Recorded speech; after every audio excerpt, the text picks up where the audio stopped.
सर्वांश, जो संचिता के गले लगा हुआ था, अचानक उसे एहसास होता है कि वह उसके गले लगा हुआ है। इसलिए वह झटके से उससे अलग हो जाता है और झेंपते हुए धीरे से बोलता है, sorry. It's okay sir, Sanchita ने हल्का सा मुस्कुराकर कहा। सर्वांश वापस से अपनी चेयर पर बैठ जाता है और कास्बी की कही बातों के बारे में सोचने लगता है। सर, मैं आपके लिए दूसरी कॉफ़ी लेकर आती हूँ, संचिता ने सर्वांश को सोच में गुम देखकर कहा। सर्वांश ने खोए हुए स्वर में कहा।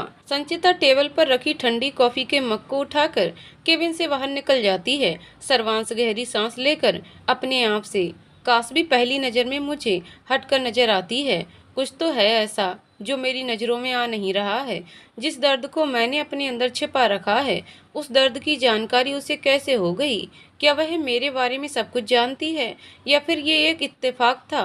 कुछ देर तक सोचने के बाद वह किसी को कॉल करता है और बोलता है, एक लड़की की तस्वीर भेज रहा हूँ, तुम्हें उसकी पूरी डिटेल्स निकालनी है। मुझे उसके बारे में सब कुछ जानना है, कुछ भी छूटना नहीं चाहिए, बोलकर सर्वांश कॉल कट कर देता है और एक नंबर पर कास्बी की फोटो सेंड कर देता है। उसके बाद वह खुद को काम में पूरी तरह से डुबो देता है, जिससे उसे उसके अतीत की यादें परेशान ना करें। देर रात को सर्वांश अपने बंगले पर पहुंचता है और थके हुए कदमों से अंदर जाता है।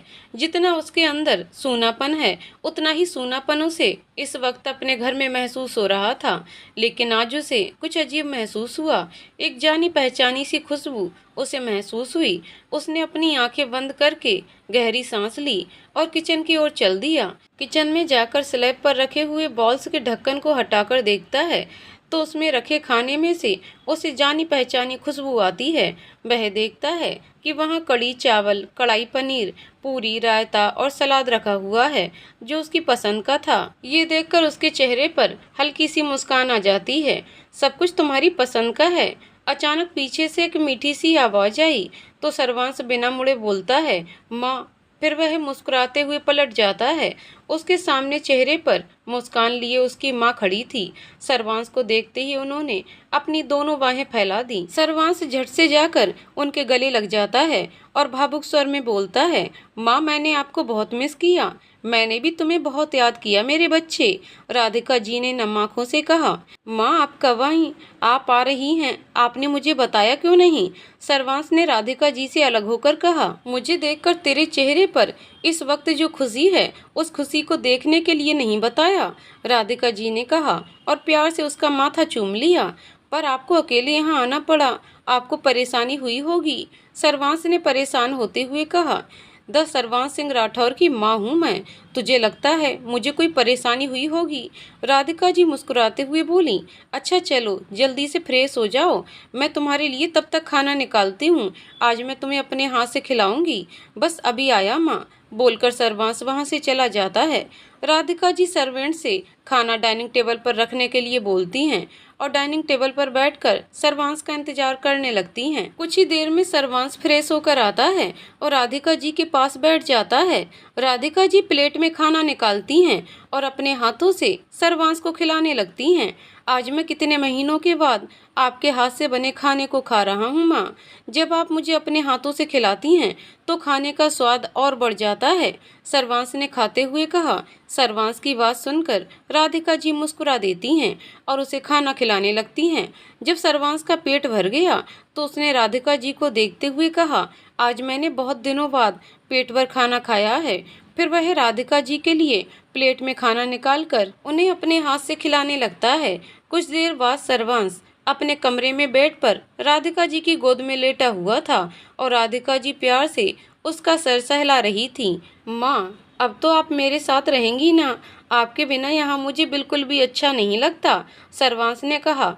तू मेरी बात मान जा, शादी कर ले, मैं तेरी बात मान जाती हूँ, राधिका जी ने उसे देखते हुए कहा। आप जानती हैं ना कि ये मेरे लिए आसान नहीं है, आपके सिवा मेरा और है ही कौन? मैं बिल्कुल अकेला पड़ गया हूँ माँ, मुझे आपकी जरूरत है, आप अब वापस मत जाना, सर्वांश ने भावुक होते हुए कहा। सर्वांश की बात सुनकर राधिका जी तड़प उठी। उन्होंने नम आंखों से कहा, मैं तुझे छोड़कर नहीं जा रही मेरे बच्चे, पर मैं तुझे अपनी आंखों के सामने इस तरह तकलीफ में भी नहीं देख सकती। मुझसे पूछ कि अपने बच्चे को दर्द में देखकर एक माँ पर क्या बीतती है। राधिका जी की आंख से आंसू गिरकर सर्वांश के गाल पर गिरता है। अपने गाल पर उनके आंसू को महसूस करके वह उठकर बैठ जाता है और उनका हाथ पकड़कर बोलता है, मुझे माफ़ कर दो माँ, मेरी वजह से आपको भी तकलीफ़ उठानी पड़ रही है, पर मैं कोशिश कर रहा हूँ माँ, बस मुझे थोड़ा वक्त दे दीजिए। अपनी वजह से अपनी माँ को तकलीफ़ में देखकर उसे बिल्कुल भी अच्छा नहीं लग रहा था। उन्हें उसकी वजह से दुख ना हो, इसलिए वह उनसे दूर आकर रहने लगा था, पर वह तो माँ है, बिना बोले अपने बच्चे की तकलीफ समझ जाती हैं। राधिका जी सर्वांश को वापस से अपनी गोद में सुलाती हैं और उसका सिर सहलाते हुए बोलती हैं, तेरे पापा के जाने के बाद तू मेरे जीने का सहारा था, तुझे देख देख कर ही तो जीती आ रही हूँ। मैं हमेशा तुझे खुश देखना चाहती हूँ मेरे बच्चे। जो बीत गया उसे भूल कर अपनी ज़िंदगी में आगे बढ़। जो कभी तेरा था ही नहीं उसके लिए क्यों बर्बाद हो रहा है। जिसे भगवान ने तेरे लिए बनाया है उसे अपनी ज़िंदगी में शामिल कर। जब उन्होंने देखा कि उनकी बात सुनकर सर्वांश कुछ नहीं बोल रहा है तो वह उसे देखती हैं।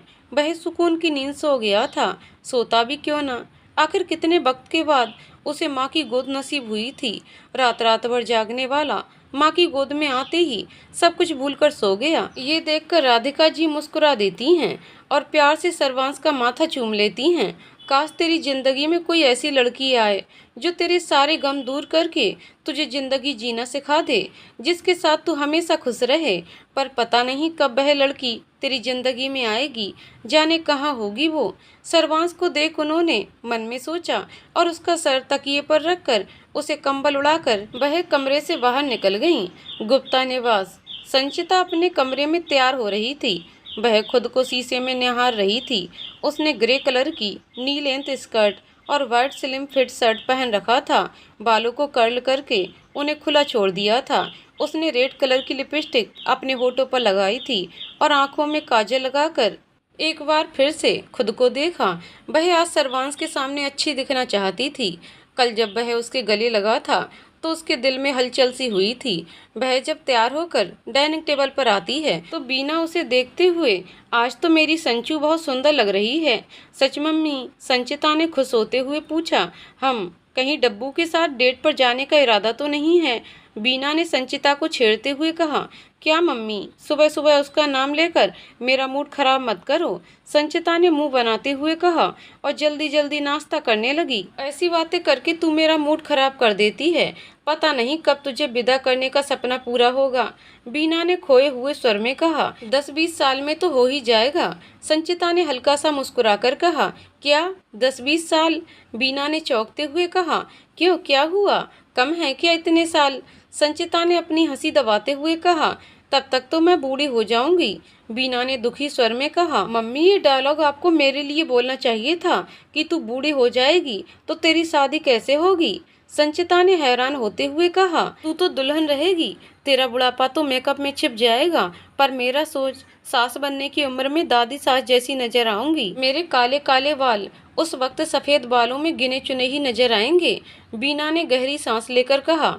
उनकी बात सुनकर संचिता मुंह खोले उन्हें देख रही थी।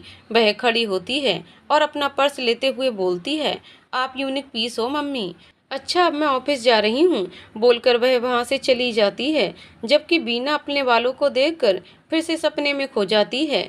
कपूर हाउस। काशवी अभी तक सो रही थी। उसे जगाने के लिए वर्षा उसके कमरे में आती है। काशवी, उठो बेटा, आज ऑफिस नहीं जाना क्या? वर्षा ने काशवी को आवाज देते हुए कहा। चाची, थोड़ी देर और सोने दो, काशवी ने उन्नीदी आवाज में कहा। 8 बजने वाला है बेटा, अब भी अगर तुम नहीं उठी तो ऑफिस की छुट्टी समझो, वर्षा ने कहा तो काशवी झट से उठकर बैठ जाती है। क्या? मैं तो गई काम से, बोलकर वह जल्दी से अपने कपड़े लेकर बाथरूम में चली जाती है। रात को वह बहुत देर तक काम करती रही थी। वह सर्वांश के बारे में जानकारी जिसके कारण इकट्ठी कर रही थी, इसलिए उसे देर रात तक जागना पड़ा। सुबह उसकी आंख देर से खुली। वह जल्दी से फ्रेश होकर बाहर आती है। उसने येलो कलर की स्लीवलेस क्रेप ड्रेस जो घुटने से थोड़ा नीचे थी पहना हुआ था। उसने खुद को मिरर में देखा और 2-3 बार बालों में हाथ घुमाकर होठों पर पिंक लिपस्टिक लगाकर अपना बैग लेते हुए कमरे से बाहर निकल गई। वह जल्दी जल्दी बाहर जा ही रही थी जब संजय ने उसे आवाज देते हुए कहा। बेटा, नाश्ता तो करती जाओ, चाचू मैं ऑफिस में कैंटीन में कुछ खा लूंगी, पर अभी मुझे लेट हो रहा है, बोल वह जल्दी से बाहर निकल जाती है। ऑफिस पहुंचकर वह दोनों ही अपने काम में लग जाती हैं। एक मीटिंग के सिलसिले में सर्वांश और संचिता ऑफिस से बाहर चले जाते हैं तो काशवी सर्वांश के केबिन में जाने का मौका तलाशने लगती है। कुछ देर बाद उसे मौका मिलता है जब संतोष उसके पास आता है। मुझे रॉय सर के प्रोजेक्ट वाली फाइल चाहिए थी, काशवी ने संतोष को देखते हुए कहा। सर के केबिन में होगी, तुम जाकर चेक कर लो, तब तक मैं कुछ मेल्स कर लेता हूँ। अगर वहाँ भी वह फाइल ना मिले तो तुम फाइल्स रूम में जहाँ सारी फाइल्स रखी हुई हैं वहाँ देख लेना, संतोष ने जल्दी से कहा और आगे बढ़ गया। काशवी ने जल्दी से अपने बैग में से पेन ड्राइव निकाली और सर्वांश के केबिन में चली गई। उसने एक नज़र पूरे केबिन पर डाली और सर्वांश के लैपटॉप के पास आकर उसे जल्दी से ऑन किया, पर उसमें पासवर्ड डाला हुआ था। उसने 2 बार पासवर्ड डाला लेकिन वह गलत था। उसने गहरी सांस लेकर आंखें बंद कीं और कुछ देर सोचने के बाद उसने फिर से पासवर्ड डाला और इस बार लैपटॉप ओपन हो गया। उसने जल्दी जल्दी सारे फोल्डर्स खोलकर देखे लेकिन उसे वह नहीं मिला जो उसे चाहिए था। ये देखकर उसका मूड खराब हो गया।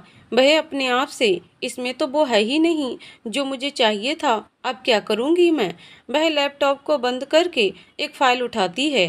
ठीक उसी वक्त पीछे से आवाज़ आती है, क्या कर रही हो यहाँ। ये सुनकर काशवी डर जाती है और घबराहट के मारे उसकी पकड़ फाइल पर कस जाती है। वह धीरे से पलटती है तो अपने सामने संचिता को पाती है जो अपने दोनों हाथों को फोल्ड करके उसे ही घूर रही थी। संचिता को अपने सामने देखकर वह राहत की सांस लेती है और आराम से बोलती है, मैं एक फाइल लेने आई थी। सच में, संचिता ने उसे घूरते हुए कहा।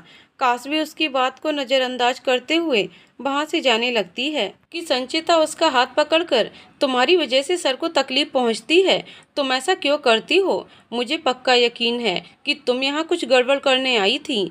मुझे शुरू से तुम पर शक होता है। संचिता की बात सुनकर एक पल के लिए काशवी घबरा जाती है, लेकिन वह अपनी घबराहट को छुपाते हुए, तुम्हें क्या लगता है क्या नहीं, इससे मुझे कोई लेना देना नहीं है और मुझ पर कोई आरोप लगाने से पहले सबूत लेकर आना और फिर कुछ बोलना। अगर तुम सच में कोई गड़बड़ कर रही हो तो सच एक ना एक दिन सबके सामने आ ही जाएगा, लेकिन उससे पहले अपनी हद में रहो और यहाँ काम करने आई हो तो चुपचाप अपना काम करो। तुम्हारी वजह से सर को कोई परेशानी नहीं होनी चाहिए, संचिता ने काशवी को घूरते हुए कहा। तुम्हें बहुत चिंता हो रही है सर्वांश की, कहीं दिल तो नहीं आ गया उस पर तुम्हारा, काशवी ने संचिता की आंखों में देखते हुए कहा और उसके हाथ को तेजी से झटक दिया। उसके इस तरह हाथ झटकने पर संचिता लड़खड़ाते हुए थोड़ा पीछे होती है कि अपने पीछे खड़े सर्वांश से टकरा जाती है। उसे संभालने के लिए सर्वांश उसे कंधों से पकड़ लेता है और गुस्से से काशवी को घूरने लगता है। सर्वांश की गुस्से से लाल आंखों को देखकर काशवी डर जाती है। उसे लगा नहीं था कि इस वक्त वह यहाँ आ जाएगा। संचिता के हाथ पकड़ने पर काशवी गुस्से से उसका हाथ झटक देती है। उसके इस तरह हाथ झटकने पर संचिता थोड़ा लड़खड़ा जाती है, पर उसी वक्त आए सर्वांश ने उसको संभाल लिया। ये देखकर कि काशवी ने अभी क्या किया, उसे बहुत गुस्सा आ जाता है। वहीं काशवी सर्वांश को वहां देखकर घबरा जाती है। उसे उम्मीद नहीं थी कि वह अचानक वहां आ जाएगा। उसे तो लगा था वह उसके आने से पहले केबिन से निकल जाएगी। यू आर ओके, सर्वांश ने संचिता को देखते हुए कहा। Yes sir. काशवी ने तुम्हें धक्का क्यों दिया। संचिता एक नज़र काशवी को देखती है और उसे सारी बात बता देती है, जिसे सुनकर वह काशवी को घूरने लगता है। वह गुस्से से काशवी की तरफ अपने कदम बढ़ाता है। उसे गुस्से में अपनी तरफ बढ़ते हुए देखकर काशवी घबराते हुए अपने कदम पीछे लेने लगती है।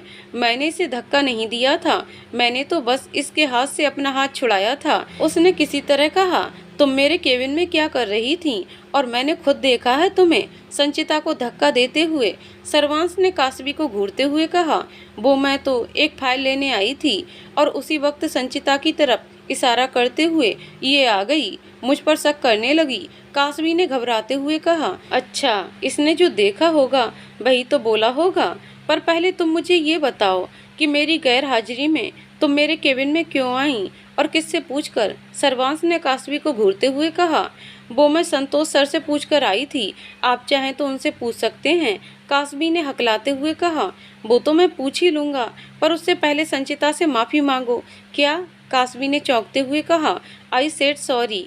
सर्वांश ने कासवी की आंखों में देखते हुए कहा। नॉट एट ऑल, मैं सॉरी नहीं बोलूंगी। कासवी ने एटीट्यूड से कहा। अगर अगले 10 सेकेंड में तुमने संचिता को सॉरी नहीं बोला तो मैं तुम्हें जॉब से फायर कर दूंगा। सर्वांश ने टेढ़ा मुस्कुराकर कहा। नहीं, आप ऐसा नहीं कर सकते। मैं यहाँ का बॉस हूँ, मैं कुछ भी कर सकता हूँ। सोचना तुम्हें है कि तुम सॉरी बोलोगी या फिर इस ऑफिस से बाहर जाओगी। नहीं, मैं ये जॉब नहीं छोड़ सकती। अभी मेरा मकसद पूरा नहीं हुआ है। मुझे संचिता को सॉरी बोलना ही होगा। इसे तो मैं बाद में देख लूंगी। कासवी ने अपने मन में सोचा और संचिता को घूरते हुए कहा। I am sorry. आज के बाद अगर तुमने संचिता के साथ कोई मिसबिहेव किया तो अंजाम बहुत बुरा होगा। सर्वांश ने कासवी को घूरते हुए कहा। ये बात सुनकर जहां कासवी मन ही मन गुस्से से उबल रही थी, वहीं ये सुनकर संचिता के चेहरे पर मुस्कान आ जाती है। कासवी वहां से जाने लगती है कि सर्वांश अपनी कोल्ड वॉइस में बोलता है। मैंने जाने के लिए नहीं बोला है। उसकी बात सुनकर कासवी रुक जाती है तो सर्वांश संचिता को देखता है और बोलता है। संचिता, कल तुम्हें जो फाइल्स दी थी वह ले आओ। जी सर, बोलकर संचिता केबिन से बाहर निकल जाती है और थोड़ी देर में फाइलों का ढेर लेकर आती है। इसका क्या करना है सर? संचिता ने सर्वांश को देखते हुए कहा। उसे मेरे टेबल पर रख दो और जाकर अपना काम करो। सर्वांश ने चेयर पर बैठते हुए कहा। ओके सर, बोलकर संचिता एक नज़र कासवी को देखती है और केबिन से बाहर निकल जाती है। सो मिस्टर कपूर, आप बहुत इंटेलिजेंट हैं ना, तो ये सारी फाइल्स आपको ऑफिस क्लोज होने से पहले तक कंप्लीट करनी है। सर्वांश ने कासवी को देखते हुए हल्का सा मुस्कुराकर कहा। क्या इतनी सारी फाइल्स मैं कैसे कंप्लीट करूंगी? कासवी ने चौंकते हुए कहा। ये तो तुम्हें सोचना है कि ये तुम कैसे करोगी। ये तुम्हारी पनिशमेंट है कि आगे से तुम ऑफिस के किसी भी एम्प्लॉय के साथ इस तरह मिसबिहेव नहीं करोगी। सर्वांश ने कासवी को घूरते हुए कहा।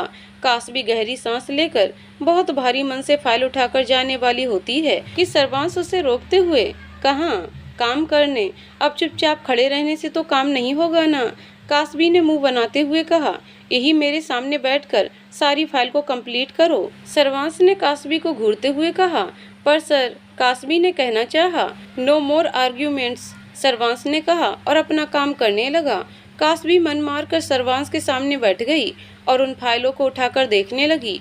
लंच टाइम होने पर सर्वांश लंच करने के लिए केबिन से बाहर चला जाता है। संचिता ने उसके लिए प्लेट में खाना निकाल दिया था। उसके लिए खाना निकालकर वह वहां से जा रही थी कि सर्वांश ने कहा। तुम चाहो तो मेरे साथ लंच कर सकती हो। ये सुनकर संचिता को हैरानी के साथ खुशी भी होती है क्योंकि आज पहली बार इस तरह सर्वांश ने उसे अपने साथ लंच करने का ऑफर दिया था, लेकिन वह उसका बॉस था। वह ऐसे कैसे उसके साथ लंच कर सकती थी? इसलिए उसने हिचकिचाते हुए कहा। सर, मैं आपके साथ लंच कैसे? क्यों, तुम्हें मेरे साथ लंच करने में कोई दिक्कत है क्या? नहीं सर। तो फिर? कुछ नहीं सर, संचिता ने कहा और सर्वांश की बगल वाली टेबल पर बैठ गई। इधर वह दोनों लंच कर रहे थे, वहीं सर्वांश के केबिन में बैठी कासवी फाइलों के अंदर अपना सर घुसाए एक हाथ से अपना सर पकड़े काम किए जा रही थी। भूख के मारे उसका हाल बेहाल हो रहा था। काम इतना था कि वह खाने के लिए जा भी नहीं सकती थी। उसे बहुत गुस्सा आ रहा था। उसने जल्दी से एक नंबर पर कॉल किया और कॉल पिक होते ही थोड़े गुस्से से कहा। आपने मुझे किस जल्लाद के पास भेज दिया है काम करने के लिए? इतना सारा काम दे दिया है उसने करने के लिए कि मेरी गर्दन ही टेढ़ी हो गई है। एक बार हमारा मकसद पूरा हो जाए, फिर उस सर्वांश सिंह राठौर को तो मैं बताऊंगी कि मुझसे पंगा लेने का क्या अंजाम होता है। अभी वह मुझे सही से जानता नहीं है कि मेरा गुस्सा कितना खतरनाक है। सामने से कुछ कहा जाता है जिसे सुनकर वह गहरी सांस लेती है और बोलती है। ठीक है, मैं शांति से काम लूंगी। हाँ बाबा हाँ, अपने गुस्से पर काबू रखूंगी। मुझे पता है कि हमारे पास वक्त कम है। मैं अपनी तरफ से पूरी कोशिश कर रही हूँ, बोलकर वह कॉल कट कर देती है। कासवी ने फाइल्स को देखा और रोनी सूरत बनाते हुए खुद से कहा। चल कासवी बेटा, लग जा काम पर। जब ओखली में सर दे ही दिया है तो मूसल से क्या डरना। सर्वांश और संचिता ने लंच कर लिया था। सर्वांश संचिता को देखता है और बोलता है। कल तुम मेरे साथ मिस्टर एंड मिसेज पाठक की मैरिज एनिवर्सरी पार्टी में चलोगी? ये सुनकर संचिता हैरान होकर उसे देखने लगती है और सोचती है कि वह उससे क्या बोले। सर्वांश ने संचिता से मिस्टर एंड मिसेज पाठक की मैरिज एनिवर्सरी में अपने साथ चलने के लिए कहा तो वह हैरान हो गई। उसे समझ ही नहीं आया कि वह क्या बोले, इसलिए वह थोड़ा हकलाते हुए, सर मैं कैसे, देखो मुझे पार्टीज में जाना अच्छा नहीं लगता है। अब उन्होंने इतनी रिक्वेस्ट की है तो जाना ही पड़ेगा, पर अकेले जाने से अच्छा है तुम मेरे साथ चलो। सर्वांश ने संचिता को देखते हुए कहा।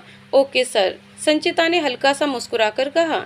ठीक है, फिर कल तैयार रहना, मैं तुम्हें लेने आ जाऊंगा ठीक 7 बजे, सर्वांश ने कहा और वहां से चला गया। सर्वांश को कोई इम्पोर्टेंट काम आ गया था, इसलिए वह लंच के बाद ऑफिस से बाहर चला गया था। ऑफिस आवर खत्म हो गया था और सभी एम्प्लॉय धीरे धीरे अपने घर जा रहे थे। काशवी जो सुबह से फाइलों में घुसी हुई थी, उसे समय का पता ही नहीं चला। वह तो जब ऑफिस बॉय ने आकर उसे बताया कि सभी एम्प्लॉय जा चुके हैं, तब उसे पता चला। उसने देखा कि उसका थोड़ा सा काम और रह गया है, तो उसने थोड़ी देर बाद जाने की बात कही, क्योंकि आज अगर वह अपना काम पूरा नहीं करती तो कल सर्वांश उसे जॉब से निकाल देता। सर्वांश अपना काम करके वापस ऑफिस आता है।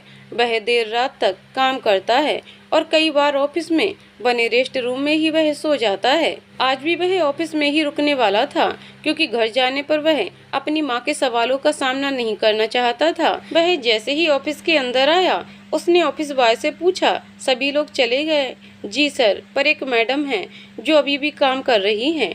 ऑफिस बॉय ने कहा। इतनी देर तक तुमने उन्हें बताया नहीं कि ऑफिस टाइम खत्म हो गया है? सर्वांश ने गुस्से से कहा। सॉरी सर, वो आपके केबिन में बैठकर काम कर रही थी और उन्होंने बोला कि उनका काम बस होने वाला है, इसलिए। ऑफिस बॉय ने डरते हुए कहा। मिस कपूर, सर्वांश ने धीरे से कहा और अपने केबिन की तरफ बढ़ गया। फाइनली काम कंप्लीट हो गया। अब देखती हूँ कि मेरा खड़ूस बॉस मुझे काम से कैसे निकालता है। उसे पता नहीं है कि काशवी एक बार जो ठान लेती है उसे पूरा करके रहती है, काशवी ने इतराते हुए कहा। पर उसका सर हल्का सा घूम रहा था, क्योंकि सुबह से उसने खाना नहीं खाया था। मिस कपूर, अचानक ही अंदर आते हुए सर्वांश ने अपनी सख्त आवाज में कहा। काशवी पलटकर देखती है तो उसकी नज़र सर्वांश पर पड़ती है, जो बहुत गुस्से में था। तुम अभी तक ऑफिस में क्या कर रही हो? सर्वांश ने गुस्से से कहा। काशवी चेयर पर से उठकर खड़ी हो जाती है। इतनी देर तक बैठे रहने के कारण वह हल्का सा लड़खड़ा जाती है, लेकिन जल्द ही वह खुद को संभाल लेती है। मिस कपूर, मैंने तुमसे कुछ पूछा है, सर्वांश ने काशवी को घूरते हुए कहा। वो सर वह आगे कुछ बोलती कि उसका सर घूमता है और वह बेहोश होकर नीचे गिरने लगती है। उसे इस तरह गिरते हुए देखकर सर्वांश जल्दी से उसे थाम लेता है। मिस कपूर, वह आवाज देता है, पर वह कोई रिस्पांस नहीं देती है। पागल लड़की, बोलते हुए वह उसे अपनी गोद में उठाकर रेस्ट रूम में ले जाता है। वह उसे बेड पर लेटाकर जल्दी से डॉक्टर को कॉल करता है। थोड़ी ही देर में डॉक्टर आते हैं और काशवी का चेकअप करने लगते हैं। उसका चेकअप करने के बाद डॉक्टर सर्वांश से, मिस्टर राठौर, वीकनेस की वजह से ये बेहोश हो गई थी, शायद इन्होंने सुबह से कुछ खाया नहीं है, थोड़ी देर में इन्हें होश आ जाएगा। इनके होश आते ही आप इन्हें कुछ खिला देना और ये दवाई है इन्हें दे देना। ओके डॉक्टर, सर्वांश ने कहा तो डॉक्टर वहाँ से चले गए। उसे काशवी के ऊपर बहुत गुस्सा आ रहा था। एक तो वह इतनी रात तक यहाँ काम कर रही थी, दूसरी उसकी तबीयत खराब हो गई। पता नहीं इसने अपनी फैमिली को इन्फॉर्म किया होगा या नहीं, यही सोचकर वह परेशान था। वह वहीं रखे सोफे पर बैठ जाता है और काशवी के होश में आने का वेट करने लगता है। धीरे धीरे काशवी को होश आता है। वह एक बार अपनी आंखें खोलकर फिर से बंद कर लेती है। वह अपनी गर्दन पर हाथ रखकर, तुम्हें तो मैं छोड़ूंगी नहीं बॉस के बच्चे, आज तुम्हारी वजह से मुझे जिंदगी में पहली बार इतना काम करना पड़ा। सोफे पर बैठा हुआ सर्वांश उसकी बात सुनकर घूरकर उसे देखने लगता है। तभी काशवी अपनी आंखें खोलती है और उसकी नज़र उसे घूरते हुए सर्वांश के ऊपर जाती है। वह चौंकते हुए उठकर बैठ जाती है और थोड़े गुस्से से, आप मेरे कमरे में क्या कर रहे हैं? अपनी आंखों को अच्छे से खोलकर देखो मिस कपूर कि तुम कहाँ हो, सर्वांश ने उसे घूरते हुए कहा। काशवी ने अपनी नज़र चारों तरफ दौड़ाई। खुद को अनजान जगह पाकर वह थोड़ा घबरा गई। वह अपने मन में, ओह गॉड, कहीं मिस्टर राठौर को मेरा सच तो पता नहीं चल गया। How are you feeling now? Sarvansh ने काशवी को देखते हुए कहा। ठीक ठीक लग रहा है, काशवी ने घबराते हुए कहा, क्योंकि सर्वांश राठौर का उसका सच पता लगना मतलब कि उसे अब कोई नहीं बचा सकता। तुम्हें क्या जरूरत थी ऑफिस में इतनी देर रुकने की, और तुमने सुबह से खाना भी नहीं खाया है। उसकी बात सुनकर कासवी को याद आता है कि वह उसे देखकर खड़े होने के बाद अचानक ही उसे चक्कर आ गया था और वह बेहोश हो गई थी। वह राहत की सांस लेते हुए अपने मन में बच गई। इसका मतलब बॉस को मेरे बारे में कुछ पता नहीं है। वह धीरे से, आपने ही तो मुझे इतना सारा काम दिया करने के लिए, इस बीच मुझे खाने का वक्त नहीं मिला। Are you mad? मैंने काम तुम्हें पनिशमेंट के तौर पर दिया था, उसके लिए तुम इतनी देर तक यहाँ रुकी। अगर मैं यहाँ नहीं आया होता तो पता है तुम किस हाल में होती। मेरे ऑफिस में किसी भी लड़की का देर तक रुकना अलाउड नहीं है, क्योंकि मेरे लिए उनकी सेफ्टी जरूरी है। क्या तुम यहाँ इतनी देर तक रुकी हो? तुम्हारी फैमिली को पता है? जी, मैंने उन्हें इन्फॉर्म कर दिया था, कासवी ने धीरे से कहा और बेड पर से उठने लगी। कहाँ जा रही हो? अचानक ही सर्वांश ने कहा तो कासवी उसे देखते हुए मुंह बनाकर, जंगल में जा रही हूँ। हैं? सर्वांश ने हैरान होते हुए कहा। आपने ही पूछा कहाँ जा रही हूँ? जाहिर सी बात है अपने घर ही जा रही हूँ। उसको हैरान देखकर कासवी ने कहा। उसे उसके ऊपर बहुत गुस्सा आ रहा था जिसे उसने दबा रखा था। डॉक्टर ने कहा था कि तुम्हारे होश में आने पर तुम्हें खाना खाकर दवाई खानी है, इसलिए पहले खाना खाकर दवाई खाओ और फिर घर जाओ, बोलकर सर्वांश एक कॉल करता है और रेस्ट रूम में खाना लाने के लिए बोलकर कॉल कट कर देता है। सर्वांश ने कॉल करके खाना रेस्ट रूम में मंगवा लिया था। ऑफिस बॉय ने खाना लाकर टेबल पर रख दिया और वहां से चला गया। सर्वांश ने कासवी को खाना खाने का इशारा किया तो वह हिचकिचाते हुए, तुम, मेरा मतलब है कि आप नहीं खाओगे?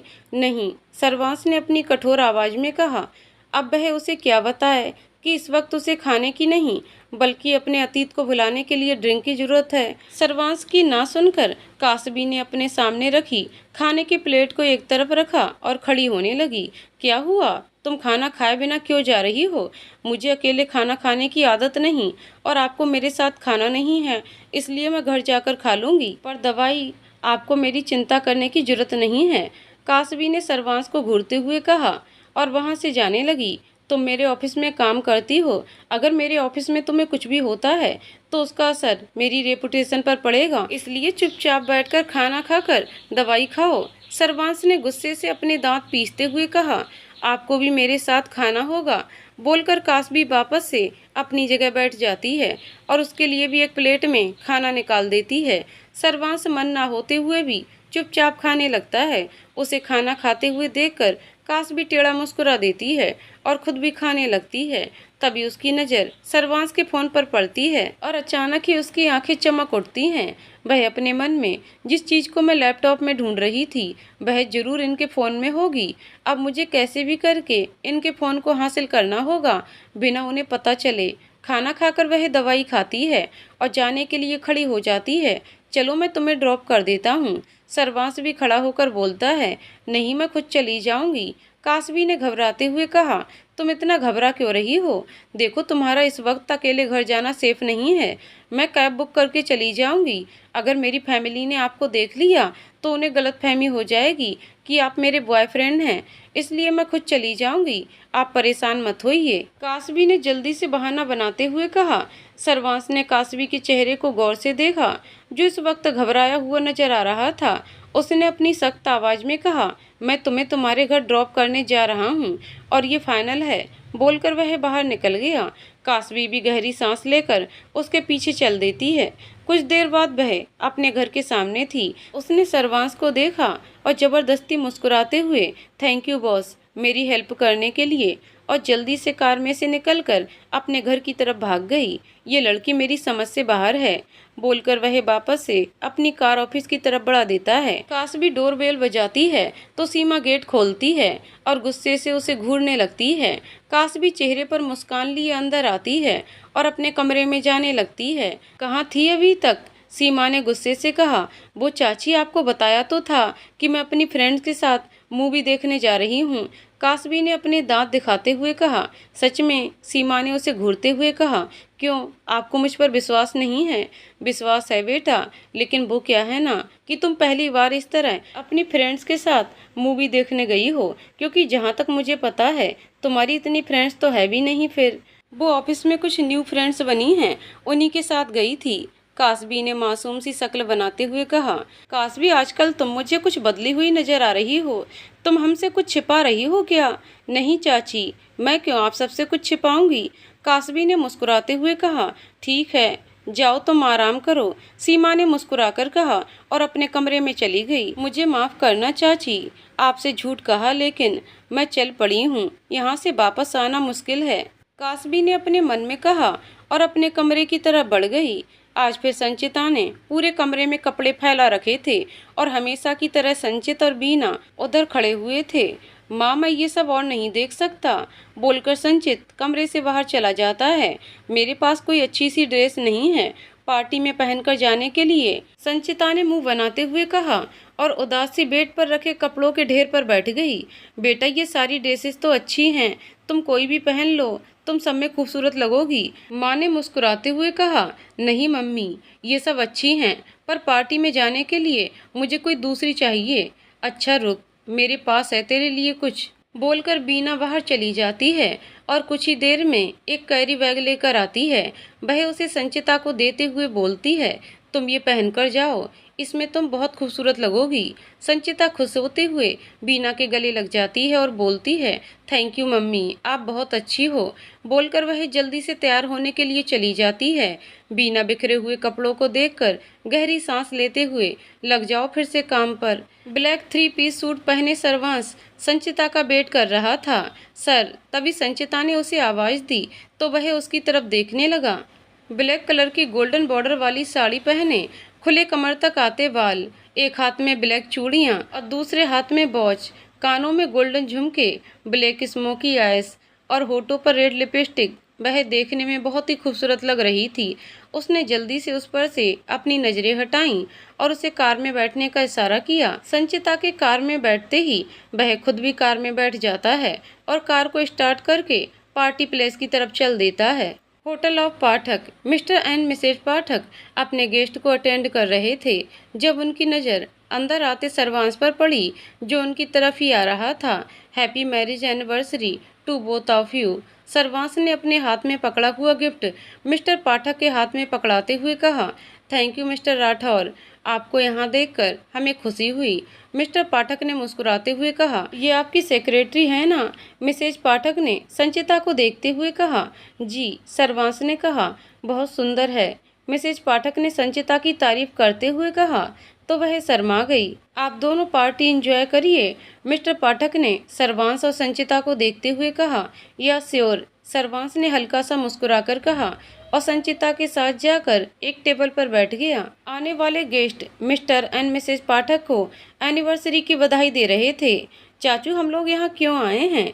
कासबी ने मुंह बनाते हुए संजय से कहा। उसका बिल्कुल मन नहीं था यहाँ आने का। बेटा, तुम अंदर चलो तो सही, संजय ने कासबी का हाथ पकड़कर अंदर ले जाते हुए कहा। संजय कपूर अपनी फैमिली के साथ उसी पार्टी में आए थे। उनके मिस्टर पाठक के साथ बिजनेस रिलेशन थे और उन्होंने उनको भी अपनी पार्टी में इनवाइट किया था। पार्टी में आने के लिए सभी तैयार थे, लेकिन कासबी पार्टी में नहीं आना चाहती थी। सीमा नहीं चाहती थी कि वह घर पर अकेले रहे, इसलिए वो जबरदस्ती करके वह उसे अपने साथ ले आई थी। दी, कितनी अच्छी पार्टी ऑर्गेनाइज की गई है, आप तो बिना बात आने के लिए मना कर रही थीं, प्रिया ने कासबी को देखते हुए कहा। तुझे तो पार्टी का शौक है, इसलिए तुझे तो यहाँ आना अच्छा लगेगा ही, कासबी ने प्रिया को घूरते हुए कहा। बस करो तुम दोनों, हम कहीं और हैं, इतना तो ध्यान दो, हर जगह लड़ने लग जाती हो दोनों, सीमा ने कासबी और प्रिया को घूरते हुए कहा। संजय भी जाकर मिस्टर एंड मिसेज पाठक से मिलते हैं और उनसे बातें करने लगते हैं। उनके साथ सीमा भी थी। प्रिया तो टेबल पर बैठकर मजे से खाना खा रही थी, जबकि कासबी बोर होते हुए इधर उधर सब देखते हुए घूम रही थी। अचानक ही वह किसी से टकरा जाती है। वह गुस्से से, दिखाई नहीं देता है क्या? सॉरी, सामने से आवाज आई तो कासबी ने गुस्से से अपना सर उठाकर देखा तो वह संचिता से टकराई थी और उसकी बगल में सर्वांश खड़ा था। उसे पार्टी में देखकर वह हैरान होती है और मन ही मन खुद को कोसती है कि वह यहाँ क्यों आई। व्हाइट कलर की साड़ी जिसका बॉर्डर रेड एंड गोल्डन था, रेड स्लीवलेस ब्लाउज, बालों को कर्ल किए, होठों पर रेड लिपस्टिक, कान में रेड कलर की बड़ी सी बाली और हाथ में ब्रेसलेट, वह भी कम खूबसूरत नहीं लग रही थी। तुम यहाँ क्या कर रही हो? कासबी को देखकर अचानक ही संचिता के मुंह से निकला। कासबी, जिसका मूड खराब हो गया था, वह थोड़े गुस्से से भंडारा खाने आई थी। बट संचिता ने चौंकते हुए कहा। कासबी कुछ बोलती उससे पहले सर्वांश ने कहा, संजय कपूर जो मिस कपूर के चाचा हैं, वह मिस्टर पाठक को जानते हैं। वह पार्टी में आए हैं और ये उनके साथ आई है। आपको ये कैसे पता? कासबी ने हकलाते हुए कहा, तुमने सर्वांश सिंह राठौर को कम आंकने की भूल की है। मैं अपने साथ काम करने वालों की सारी डिटेल्स रखता हूँ। जो तुम्हारे बारे में जानकारी निकालना कौन सी बड़ी बात है? सर्वांश ने कासबी की आंखों में देखते हुए कहा और जल्द ही अपनी नजरें दूसरी तरफ कर लीं। ओह गॉड, बस इन्हें ये ना पता चला हो कि इनके ऑफिस में आने का मेरा मकसद क्या है। कासबी ने अपने मन में सोचा। चलो संचिता, सर्वांश ने संचिता को देखते हुए कहा और उसके साथ वहां से चला गया। ओह गॉड, ये तो बहुत डेंजरस है। मुझे बहुत सावधानी से अपना काम करना होगा, कासबी ने अपने मन में सोचा और एक तरफ जाकर बैठ गई। कुछ देर बाद सभी एक जगह बैठे हुए थे। मिस्टर एंड मिसेज पाठक से बात कर रहे थे। कासबी तो उनकी बात में इंटरेस्ट न लेकर अपने फोन में लगी हुई थी। उसने एक उड़ती सी नज़र सर्वांश और संचिता पर डाली। वह दोनों मिसेज पाठक की किसी बात पर हल्का हल्का मुस्कुरा रहे थे।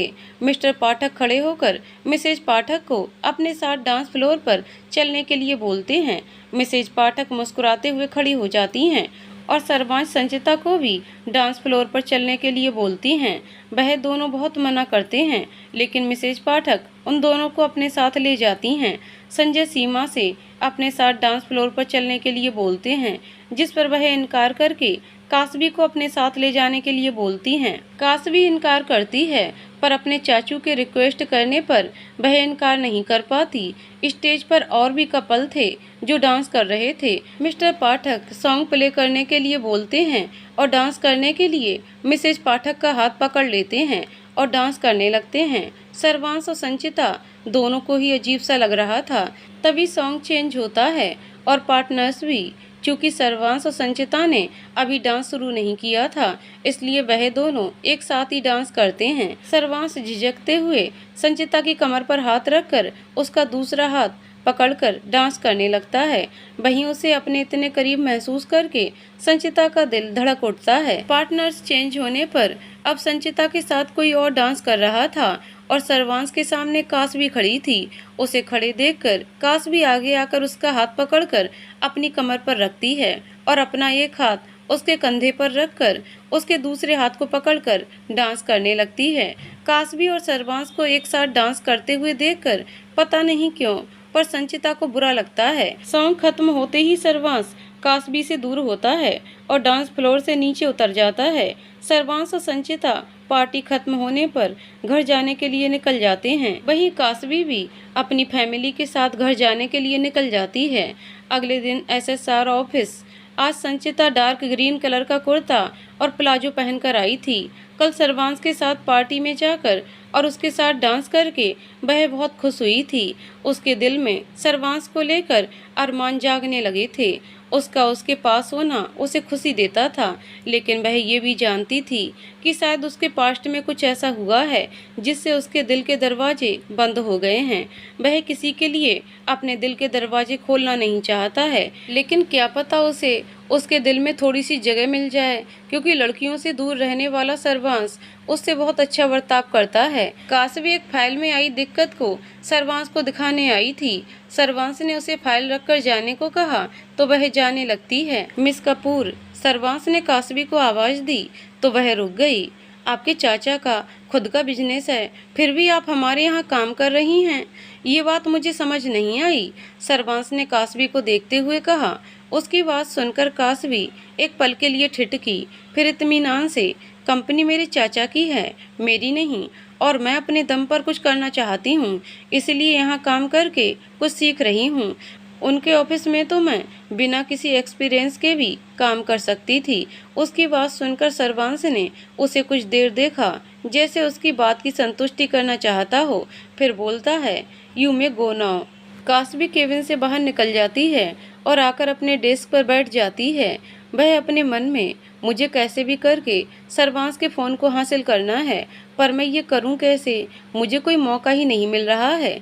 सर्वांश संचिता को कॉल करता है और उससे बोलता है कि मिस्टर वर्मा के प्रोजेक्ट से जो भी जुड़े हुए थे उन्हें मीटिंग रूम में आने को कहो 5 मिनट के अंदर। ओके सर, बोलकर संचिता मिस्टर वर्मा के प्रोजेक्ट से जुड़े एम्प्लॉय को मीटिंग रूम में आने के लिए बोलती है। सबके मीटिंग रूम में पहुंचने के बाद सर्वांश वहां आता है। वह एक नज़र सबको देखता है। काशवी भी उन लोगों के बीच बैठी हुई थी। वह अपनी बात शुरू करते हुए मिस्टर वर्मा का प्रोजेक्ट सक्सेसफुल रहा, उसका क्रेडिट आप सभी को जाता है। जैसा कि आप सभी जानते हैं कि न्यूयॉर्क के फेमस बिजनेसमैन नेल्सन स्मिथ के प्रोजेक्ट के लिए बहुत सी कंपनी उनके साथ जुड़ना चाहती हैं। हम भी उनके साथ काम करना चाहते हैं। इससे हमारी कंपनी को बहुत प्रॉफिट होगा और हमारी एक ब्रांच को हम न्यूयॉर्क में खोलेंगे। तो हमने 3 लोगों को सिलेक्ट किया है जो फाइल को तैयार करेंगे और हमारे साथ न्यूयॉर्क चलेंगे। ये सुनकर सभी के चेहरे पर खुशी की लहर दौड़ जाती है और वह सब ये जानने को उत्सुक हो जाते हैं कि वह 3 लोग कौन हैं। वो नाम है पुष्कर रोशन, और उसने एक नज़र सब पर डाली, और तीसरा नाम है काशवी का। तुम तीनों को टीम वर्क करते हुए प्रेजेंटेशन रेडी करना है। याद रहे, हमारी प्रेजेंटेशन सबसे बेस्ट होना चाहिए और मिस्टर स्मिथ का प्रोजेक्ट हमें ही मिलना चाहिए। सर्वांश ने उन तीनों को देखते हुए कहा, जी सर। काशवी, रोशन और पुष्कर ने एक साथ कहा, 3 दिन बाद हम न्यूयॉर्क जा रहे हैं। तुम सबके पास बस इतना ही वक्त है, तो लग जाओ काम पर। सर्वांश ने कहा तो सभी मीटिंग रूम से बाहर निकल जाते हैं। संचिता, हम सबके टिकट्स बुक कर दो और न्यूयॉर्क के होटल में रूम बुक करवा दो। सर्वांश ने संचिता को ऑर्डर दिया और मीटिंग रूम से बाहर निकल गया। वहीं संचिता ये सोचकर खुश थी कि उसे सर्वांश के साथ कुछ वक्त बिताने को मिलेगा। उसने जल्दी से फ्लाइट्स के टिकट्स और होटल रूम बुक करवा दिया। काशवी और संचिता ने अपने अपने घर पर न्यूयॉर्क जाने की बात बता दी थी। क्योंकि वह सब ऑफिस के काम से जा रहे थे, इसलिए किसी ने उनके साथ जाने पर विरोध नहीं जताया। 4 दिन बाद न्यूयॉर्क के 7 स्टार होटल में एक रूम में सभी बैठे हुए थे और कल होने वाली मीटिंग की चर्चा कर रहे थे। सर, हमारी प्रेजेंटेशन रेडी है, पर हम में से इसे रिप्रेजेंट कौन करेगा? पुष्कर ने सर्वांश को देखते हुए कहा, तुम तीनों मेरे सामने प्रेजेंटेशन दो। जिसका कॉन्फिडेंस लेवल हाई होगा वही इसे रिप्रेजेंट करेगा। सर्वांश ने कहा, जब बात कॉन्फिडेंस लेवल की आती है तो काशवी से ज़्यादा कॉन्फिडेंस किसी में नज़र नहीं आता, और आज भी ऐसा ही हुआ। उसका कॉन्फिडेंस लेवल और बोलने का स्टाइल सबको पसंद आया और ये फाइनल हुआ कि प्रेजेंटेशन काशवी ही देगी। कल की तैयारी करने के बाद सभी डिनर करते हैं और अपने अपने कमरे में जाकर सो जाते हैं।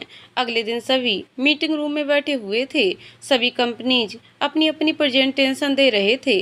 सबकी प्रेजेंटेशन, उनका आइडिया बहुत अच्छा था। अब देखना ये था कि उनकी प्रेजेंटेशन मिस्टर स्मिथ को पसंद आती है कि नहीं। काशवी खड़ी होती है और सबके सामने जाकर गहरी सांस लेकर रोशन को प्रोजेक्टर ऑन करने के लिए बोलती है। प्रोजेक्टर ऑन होते ही सामने बोर्ड पर एक पिक्चर शो होती है। काशवी वह पिक्चर दिखाते हुए अपने आइडिया सबको बताने लगती है। वह हर पॉइंट को डिटेल से बता रही थी। कुछ देर बाद जब उसकी प्रेजेंटेशन खत्म हुई तो वह वापस से आकर अपनी सीट पर बैठ गई। अब बारी थी मिस्टर स्मिथ के फैसले की कि वह अपना प्रोजेक्ट किसे देते हैं। मिस्टर स्मिथ कुछ देर सोचते हैं और बोलते हैं, सभी की प्रेजेंटेशन बढ़िया थी, पर यह प्रोजेक्ट किसी एक को ही मिलेगा और वह है। मिस्टर स्मिथ की बात सुनकर सभी उनके आगे बोलने का इंतजार करने लगते हैं। And that it SSR company, mister Smith ने कहा तो सर्वांश के साथ उनके सभी स्टाफ के चेहरे पर स्माइल आ जाती है। Congratulation mister Rathore, your presentation was very nice, so this project is given to you. Mister Rathore, बधाई हो, आपकी प्रेजेंटेशन बहुत बढ़िया थी, इसलिए ये प्रोजेक्ट आपको दिया जाता है। मिस्टर स्मिथ ने सर्वांश को देख मुस्कुराते हुए कहा, thank you so much mister Smith. Sarvansh ने मुस्कुराते हुए बस इतना ही कहा। थोड़ी देर बाद मिस्टर स्मिथ सर्वांश के साथ डील फाइनल करते हैं और बोलते हैं, tonight I am having a party in the hotel in the happiness of getting deal where all of you are invited, you will definitely come. Yeah sure mister Smith. Sarvansh ने mister Smith से हाथ मिलाते हुए कहा और फिर सबके साथ होटल के लिए निकल गया। मिस्टर स्मिथ की पार्टी में जाने के लिए सभी रेडी थे। सर्वांश, रोशन और पुष्कर होटल के बाहर संचिता और कासबी का वेट कर रहे थे। तभी धीमे कदमों से चलते हुए संचिता उन सबके पास आती है। उसने हाफ वाइट कलर का गाउन पहन रखा था, जिसके दाएं कंधे के पास बहुत बड़ा सा फ्लावर बना हुआ था, जो उस गाउन की खूबसूरती बढ़ा रहा था। बालों का बन बनाए, आंखों में काजल, होठों पर पिंक लिपस्टिक और एक हाथ में ब्रेसलेट। उन तीनों ने उसे देखा तो देखते रह गए। वहीं सर्वांश के इस तरह देखने पर वह हल्का सा शर्मा जाती है। वह भी बहुत हैंडसम लग रहा था। नेवी ब्लू कलर का कोट पैंट और कोट के नीचे वाइट शर्ट डाले बहुत दिलकश लग रहा था। संचिता सर्वांश की बगल में आकर खड़ी हो जाती है तो सर्वांश धीरे से बोलता है, you are looking very beautiful. Thank you sir, Sanchita ने शर्माते हुए कहा। तभी अपने खुले बालों को एक तरफ झटकते हुए कासबी आती है। कॉफी कलर का राउंड अनारकली फ्लेयर गाउन पहने, स्मोकी आइस, चेरी कलर की लिपस्टिक और कानों में गोल सी इयररिंग, वह भी बहुत खूबसूरत लग रही थी। उसने सर्वांश को देखा और उसे अपनी धड़कनें बढ़ती हुई महसूस हुई, जबकि सर्वांश ने एक नज़र उसे देखकर अपनी नज़रें फेर लीं। ये देखकर कासबी को अच्छा नहीं लगा। वह चलकर उन सबके पास आती है तो रोशन और पुष्कर उसकी तारीफ करते हुए, you are looking very gorgeous कासबी। रोशन और पुष्कर की बात सुनकर कासबी हल्का सा मुस्कुरा देती है। उसके बाद वह सब कार में बैठकर मिस्टर स्मिथ की पार्टी में जाने के लिए निकल जाते हैं। Party night. मिस्टर स्मिथ सर्वांश का पार्टी में वेलकम करते हैं और उसे अपने कुछ खास क्लाइंट से मिलवाते हैं। धीरे धीरे सभी पार्टी एंजॉय करने लगते हैं। सर्वांश हर जगह पर संचिता के साथ था और ये बात संचिता को बहुत खुशी दे रही थी। उसके डांस करने के लिए पूछने पर उसने बिना किसी इनकार के उसके साथ डांस किया। वहीं दूर खड़ी कासबी उन दोनों को लगातार देख रही थी और कुछ सोच रही थी। फिर वह उठकर वहां से एक तरफ चली जाती है। सर, सभी लोग आपके बारे में झूठ बोलते हैं कि आप बहुत सख्त मिजाज के हैं, पर आप तो मुझसे बहुत अच्छे से पेश आते हैं। क्या कोई वजह है जिसकी वजह से आप सख्त हो गए? संचिता ने डांस करते हुए थोड़ा झिझकते हुए कहा। तो डांस करते सर्वांश के कदम थम गए। अचानक ही उसकी आंखों के सामने अतीत के पल घूम गए। सर्वांश को यूं देखकर संचिता को लगता है कि शायद उसने कोई गलत सवाल कर दिया है। वह शर्मिंदा होते हुए, सॉरी सर, एक्सक्यूज मी बोलकर सर्वांश जल्दी से वहां से चला जाता है। वह बार काउंटर पर आकर एक के बाद एक ड्रिंक पीने लगता है। पार्टी में उठता शोर उसे तकलीफ देने लगता है तो वह उठकर एक तरफ चला जाता है। रोशन और पुष्कर खाने पीने में बिजी थे। वहीं संचिता की नजरें हर तरफ सर्वांश को ढूंढ रही थीं। ड्रिंक करने के कारण सर्वांश को नशा सा हो गया था। वह लड़खड़ाते हुए कदमों से स्विमिंग पूल साइड पर आ गया था। इस वक्त वहां कोई भी नहीं था। वह वहीं एक तरफ बेंच पर अपना सर पकड़कर बैठ जाता है। एक तरफ छुपकर देख रही कासबी सर्वांश को देख हल्का सा मुस्कुरा देती है। उसे यही सही वक्त लगता है सर्वांश के फोन को हासिल करने का। वह धीरे से सर्वांश के बगल में जाकर बैठ जाती है और उसका फोन लेने के लिए अपना हाथ उसके कोट की तरफ बढ़ाती है। तुम यहाँ क्या कर रही हो? सर्वांश ने अपनी लड़खड़ाती जबान में अपनी आंखें खोल बंद करते हुए कहा। वो मैंने आपको यहाँ अकेले बैठे देखा तो आपके पास आ गई। आप यहाँ अकेले, कोई प्रॉब्लम है क्या? कासबी ने बहाना बनाया। तुम मेरी प्रॉब्लम पूछने आई हो या बढ़ाने? सर्वांश ने अपनी लड़खड़ाती जुबान से व्यंग करते हुए कासबी से कहा। आप ऐसा क्यों बोल रहे हैं? कासबी ने सर्वांश को बातों में व्यस्त करते हुए कहा और थोड़ा झुकते हुए आराम से उसके कोट में हाथ डालकर उसका फोन निकाल लिया। अचानक ही सर्वांश ने उसकी कमर में हाथ डालकर अपने करीब खींच लिया और कहा, बहुत खुश हो ना तुम मुझे इस हाल में देखकर? तुमने क्यों शादी कर ली? कासबी, जो सर्वांश के इस तरह पकड़ने से और उसकी बात सुनकर डर गई थी, अचानक ही उसकी शादी वाली बात सुनकर समझ जाती है कि वह ये सब नशे में बोल रहा है। वह धीरे से उसका फोन बेंच के नीचे सरका देती है और सर्वांश से दूर होने लगती है, लेकिन सर्वांश उसकी कमर पर अपनी पकड़ मजबूत बनाते हुए उसे अपने और करीब कर लेता है। उन दोनों के चेहरे बेहद पास थे। अचानक ही कासबी का दिल तेजी से धड़कने लगता है। वह सर्वांश की आंखों में देखने लगती है और उनमें खो जाती है। बेख्याली में वह अपना हाथ सर्वांश के गाल पर रखती है और थोड़ा आगे बढ़कर उसके होठों पर अपने होठ रख देती है और उसे किस करने लगती है। नशे में होने के कारण पहले तो सर्वांश को कुछ समझ नहीं आता है, लेकिन जब उसे समझ जाता है कि कासबी क्या कर रही है, वह उसे धक्का देकर अपने से अलग कर देता है और खींचकर एक थप्पड़ उसके गाल पर मारता है। कासबी, जो पूरी तरह से सर्वांश को किस करने में डूबी हुई थी, उसके थप्पड़ मारने पर उसे अपनी गलती का एहसास होता है कि वह क्या भूल कर बैठी। तुम्हारी हिम्मत कैसे हुई मेरे करीब आने की? सरवान सिंह राठौर ने आज तक किसी भी लड़की को करीब आने की इजाज़त नहीं दी। ये तुमने अच्छा नहीं किया और इसका खामियाजा तुम्हें भुगतना पड़ेगा। You are fire mister Kapoor, मैं तुम्हें जॉब से निकालता हूँ। यहाँ से वापस जाते ही तुम्हें तुम्हारा रिजाइन लेटर मिल जाएगा, सरवांश ने गुस्से से चिल्लाते हुए कहा।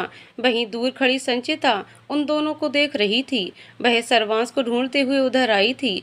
जब उसकी नज़र कासबी को थप्पड़ मारते सरवांश पर पड़ी थी, वह समझ गई थी कि जरूर कासबी ने कुछ किया है। कासबी तो सरवांश की बात सुनकर चौंक जाती है।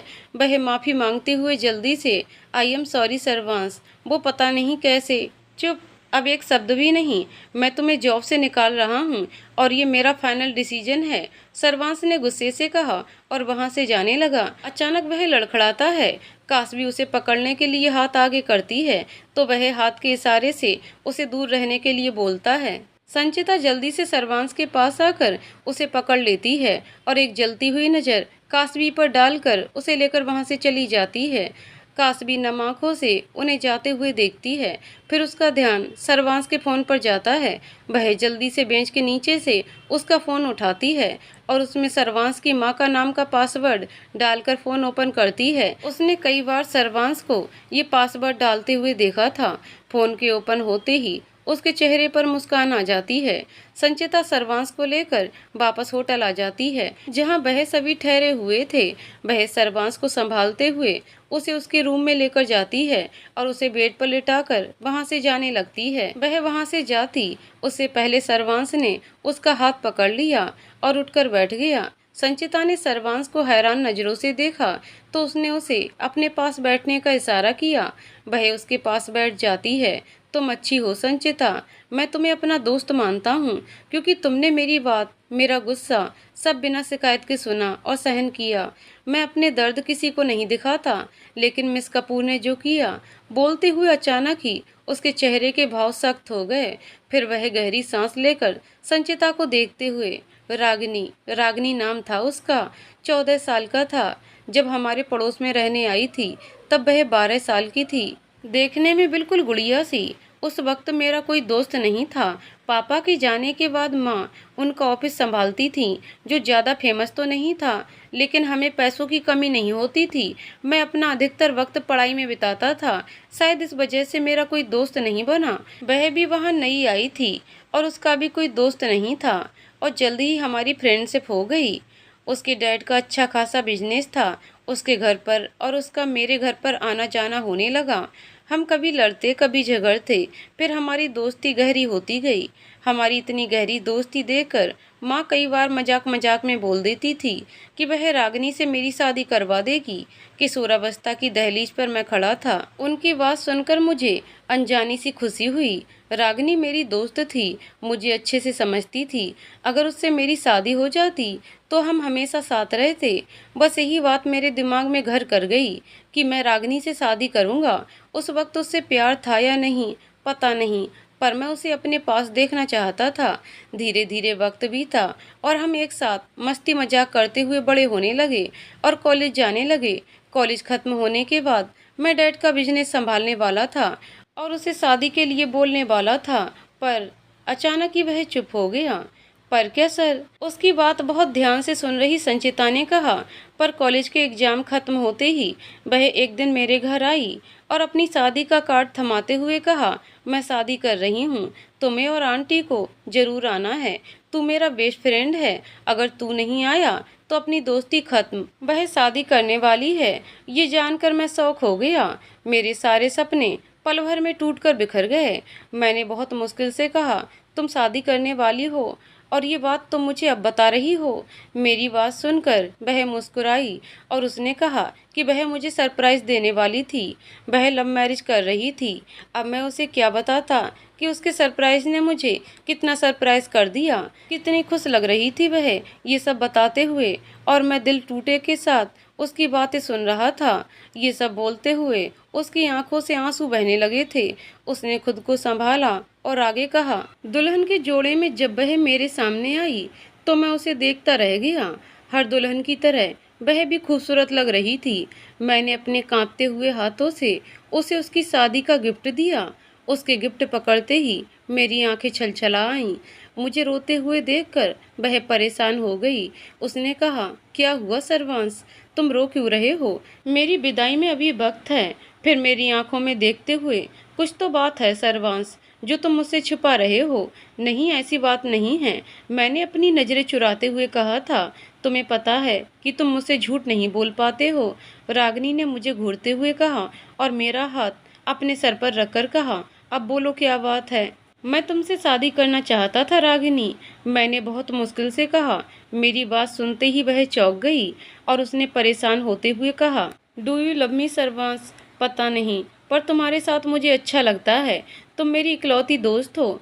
बचपन में माँ मजाक में बोलती थी कि वह मेरी शादी तुमसे करवा देंगी, तो मुझे लगता था कि ये सही रहेगा। अगर हमारी शादी हो जाती है तो हम हमेशा साथ रहेंगे।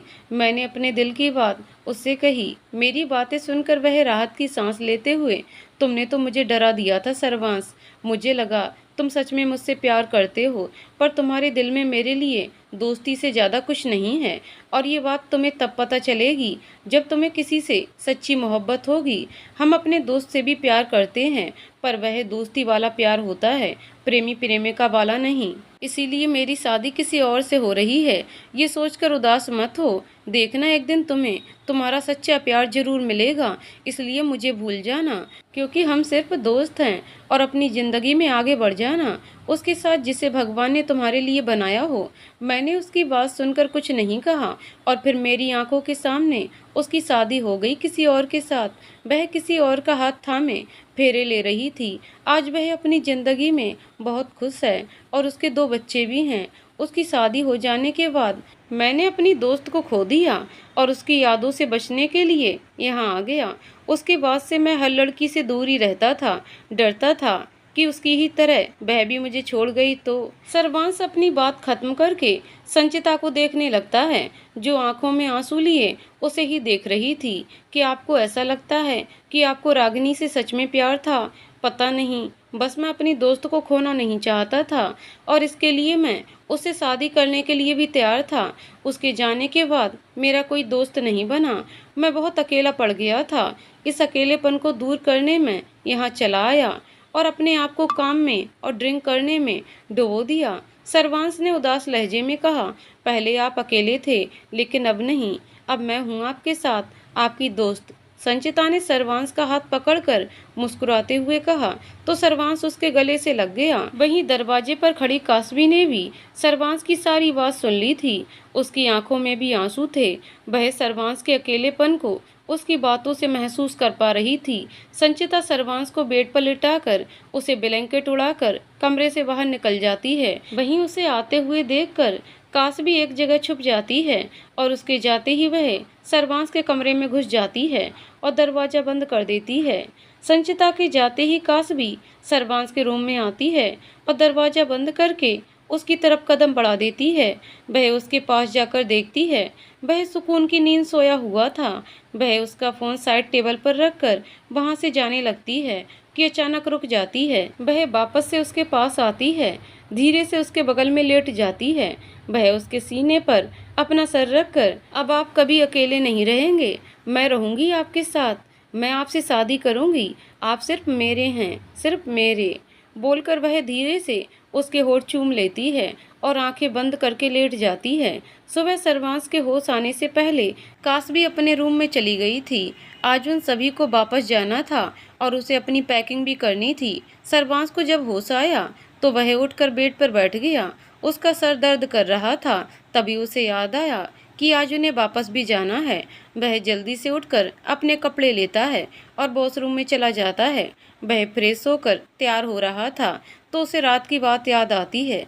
कास्बी का उसे किस करना, संचिता का उसे उसके रूम में लाना, उसका उसके सामने अपना अतीत खोलकर रख देना। संचिता से अपना पास्ट शेयर करके उसको ऐसा लग रहा था जैसे उसके दिल से कोई बोझ उतर गया हो।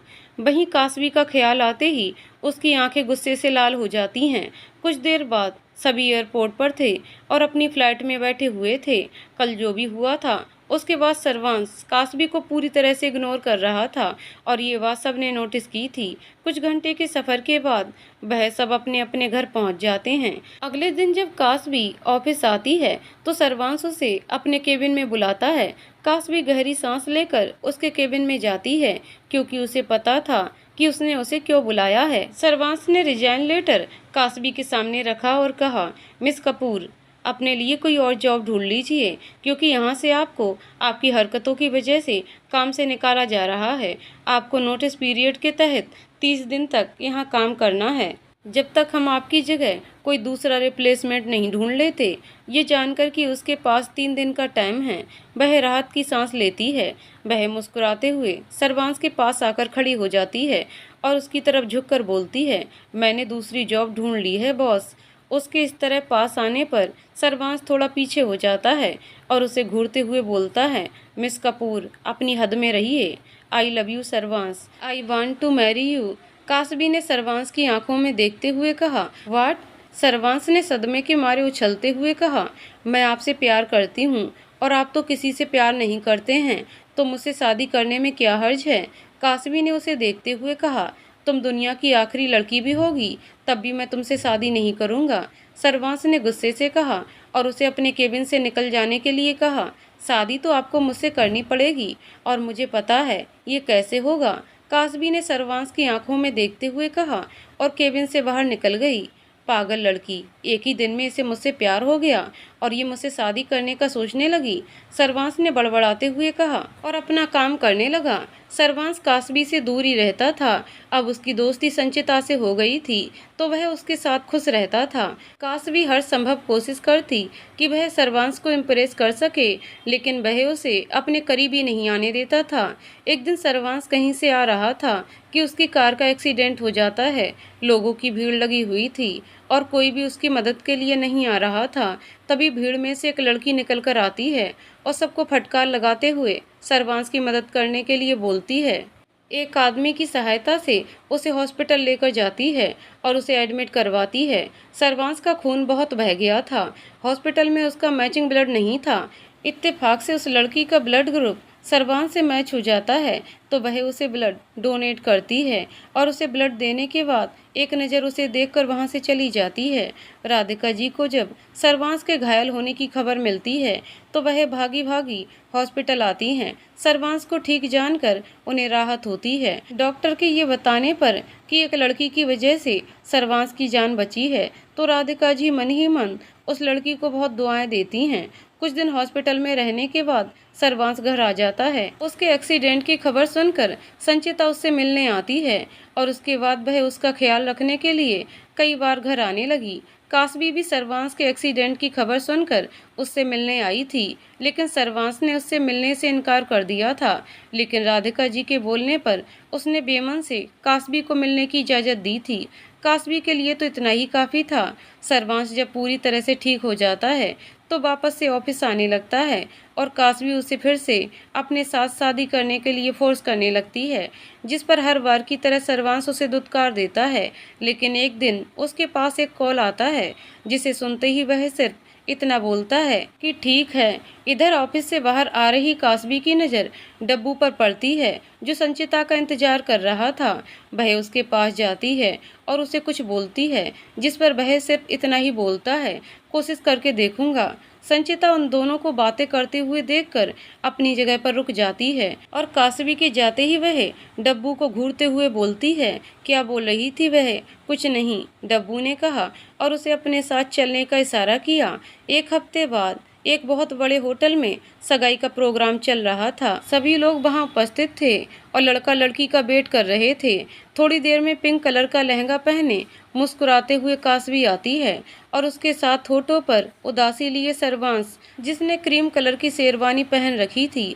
वहीं एक तरफ खड़ी संचिता आंखों में आंसू लिए उन दोनों को देख रही थी। उसका प्यार उसकी आंखों के सामने किसी और का हो जाएगा, उसने सोचा भी नहीं था। आज कासवी और सर्वांश की सगाई थी और ये देखकर संचिता बहुत दुखी थी, क्योंकि वह मन ही मन सर्वांश से प्यार करने लगी थी। उसे पूरा विश्वास था कि वह एक न एक दिन उसका दिल जीत लेगी, लेकिन जब उसे पता चला कि वह कासवी से सगाई कर रहा है, उसका दिल टूट गया। कासवी की फैमिली और राधिका जी बहुत खुश थे, सबसे ज़्यादा राधिका जी, क्योंकि उनका बेटा जिंदगी में आगे बढ़ रहा था और वह यही तो चाहती थीं। स्टेज पर बैठे सर्वांश और कासवी धीरे धीरे एक दूसरे से कुछ बोल रहे थे। मैं तुमसे शादी सिर्फ रागिनी की वजह से कर रहा हूँ, मुझे तुमसे प्यार है, इस गलतफहमी में मत रहना। सर्वांश ने अपने दांत पीसते हुए कहा, आज नहीं तो क्या हुआ, हमारी शादी होने के बाद आपको मुझसे प्यार हो जाएगा सर्वांश, और वैसे भी आप किसी से प्यार तो करते नहीं हैं, तो आपको मुझसे शादी करने में क्या प्रॉब्लम है। कासवी ने सर्वांश को देखते हुए कहा, तुम्हें कैसे पता कि मैं किसी से प्यार नहीं करता। ऑफ कोर्स मैं किसी से प्यार करता हूँ और सिर्फ तुम्हारी वजह से मेरा प्यार अधूरा रह जाएगा। सर्वांश ने कासवी को घूरते हुए कहा, क्या आप झूठ बोल रहे हैं ना। कासवी ने हकलाते हुए कहा। उसे यकीन नहीं हो रहा था कि सर्वांश किसी से प्यार करता है, क्योंकि जहाँ तक वह उसे जानती है उसने उसे किसी के साथ नहीं देखा था। तुम्हें क्या फर्क पड़ता है, तुम्हें तो अपनी खुशी देखनी है। तुम मुझसे प्यार करने का दावा करती हो, अगर सच में ऐसा होता तो तुम मुझे शादी के लिए फोर्स नहीं करती। सर्वांश ने उसकी आंखों में देखते हुए कहा, मैं सच में आपसे प्यार करती हूँ सर्वांश। कासवी ने कहा। फिर थोड़ी देर रुककर, क्या वह लड़की संचिता है। उसकी बात सुनकर सर्वांश उसे कुछ देर तक देखता रहा और अचानक से कहा, हाँ। उसकी बात सुनकर कासवी के सीने में दर्द सा उठता है। वह एक नज़र संचिता को देखती है, जो उदासी एक तरफ खड़ी थी। कि आप सच बोल रहे हैं। हाँ। तभी राधिका जी और सीमा उन दोनों के पास आती हैं और उन्हें एक दूसरे को रिंग पहनाने को बोलती हैं। उनकी बात सुनकर वह दोनों खड़े हो जाते हैं, एक दूसरे को देखने लगते हैं।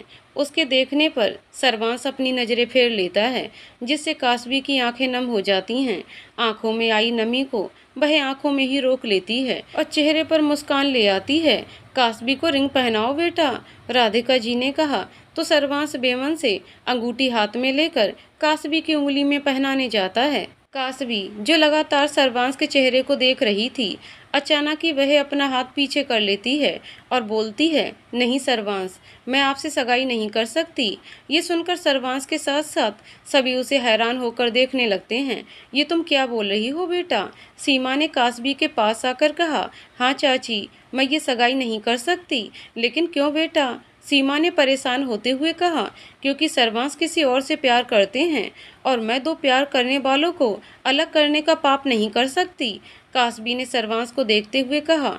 वहीं सर्वांश को विश्वास नहीं हो रहा था कि जो लड़की उससे हर हाल में शादी करने को तैयार थी, वह अचानक से सगाई से इनकार क्यों कर रही है। क्या वह सच में इतनी अच्छी है या फिर अच्छाई का दिखावा कर रही है। ये सुनकर सभी हैरान होकर सर्वांश को देखने लगते हैं, यहाँ तक कि संचिता भी। कासवी स्टेज से नीचे उतरकर संचिता के पास आती है और उसका हाथ पकड़कर उसे स्टेज पर लाकर सर्वांश के सामने खड़ा कर देती है। चाची, संचिता और सर्वांश एक दूसरे से प्यार करते हैं, इसलिए आज सगाई इन दोनों की होगी। कासवी ने हल्का सा मुस्कुराकर कहा।